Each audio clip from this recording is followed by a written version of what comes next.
And then also the furthering of the plagiarism story, where in fact Newt Gingrich has responded to the alleged plagiarism and said it's false, it's ridiculous. In fact, his words were, it's silly.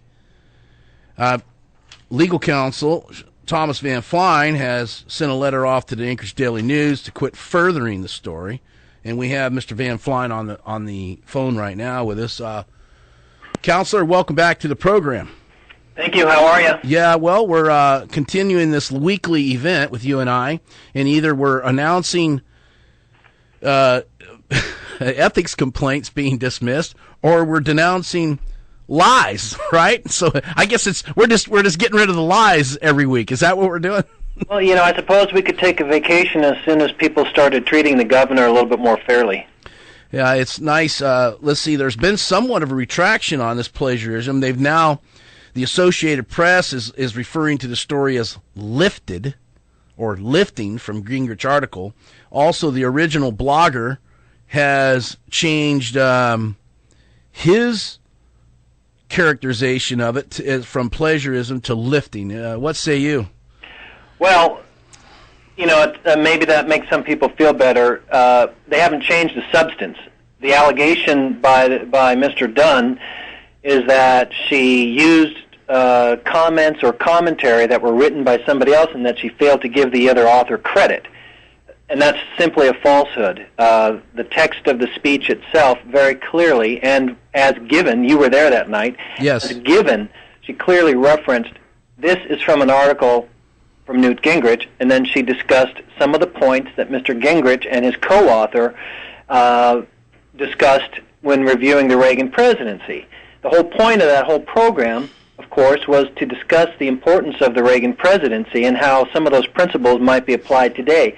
So the one good thing I can say about Mr. Dunn's story and what's happened since then is it's gotten people to talk about the Reagan presidency a little bit more and focus on some of that. That's about the only good thing I can say about it, because the rest of it is simply false, and he can redefine it as lifting. I don't know what that means, other than he's still standing by by his claim that it was plagiarized. Today, as you just mentioned, Newt Gingrich himself said that's silly, and that she gave full credit to him and his co-author in the speech, which is true. The speech is a matter of public record. So this is an allegation that's simply made up out of whole cloth. There's no factual basis for it, yet it has run around the country from news site to news site as if there's some merit to it. You brought up a good, interesting point earlier in the fact that the blogger listened to the speech, and then how, if she didn't credit it, Newt Gingrich, then how in the world did he even know that Newt Gingrich originally made the speech? You see, and it's interesting how, explain that more, and your thoughts on that. Yeah, well, I think that's exactly right. Here is the process that he apparently followed.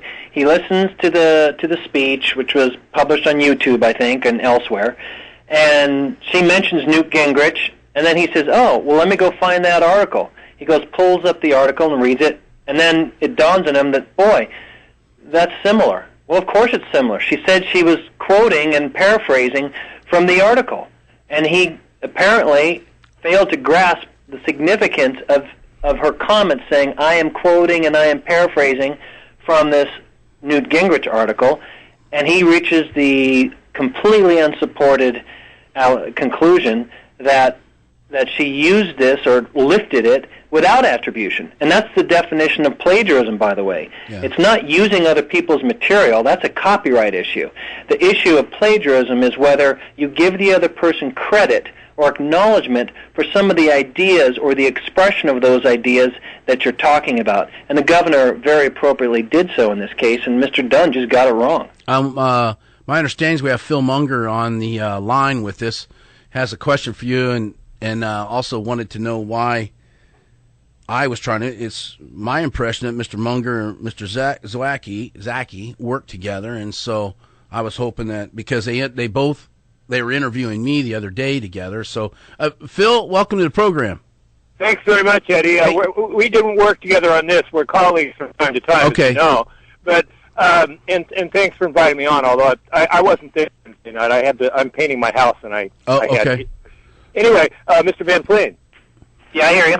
At the time that Palin's spokespeople were saying that she had spent $500,000 on legal fees, at that point, what percentage of that $500,000 was related to the Pachumenos report or handling the Legislative Affairs Council, or what ended up being the settlement of the Gwartney complaint? At the time, $500,000 was bandied about. What percentage of it was involved with those particular issues?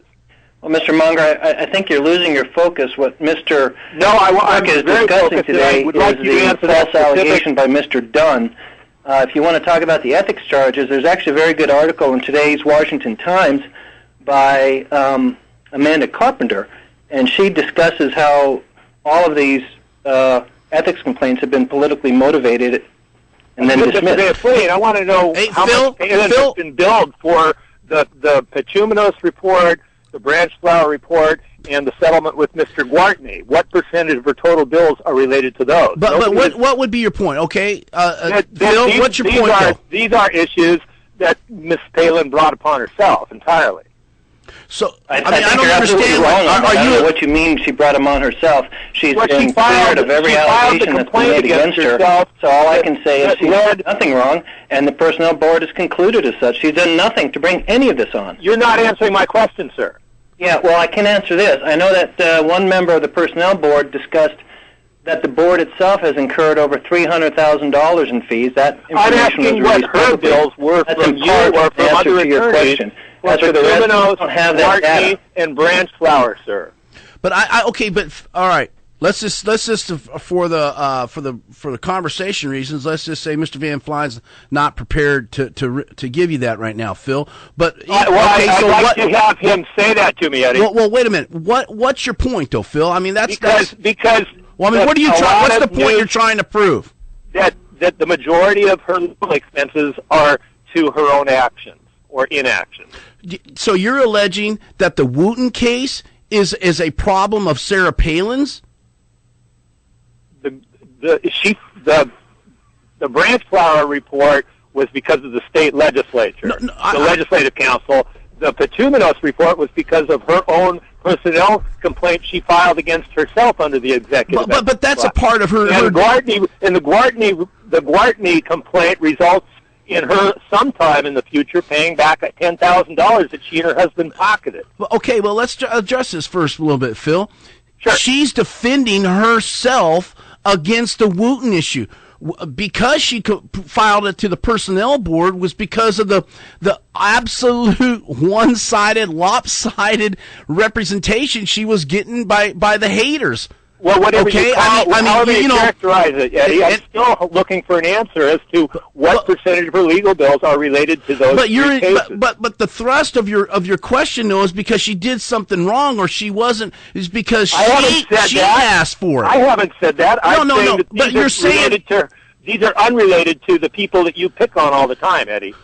Well, it is, but it's all about Sarah Palin defending herself from false allegations, such as the Wooten issue. I mean, that was dismissed. There's nothing. The worst thing you can come up with that, Phil, is that Todd didn't listen to his wife. I haven't characterized it at all. I'm asking Mr. Van Flein for a percentage of the breakdown on her legal bills, and he's not cooperating.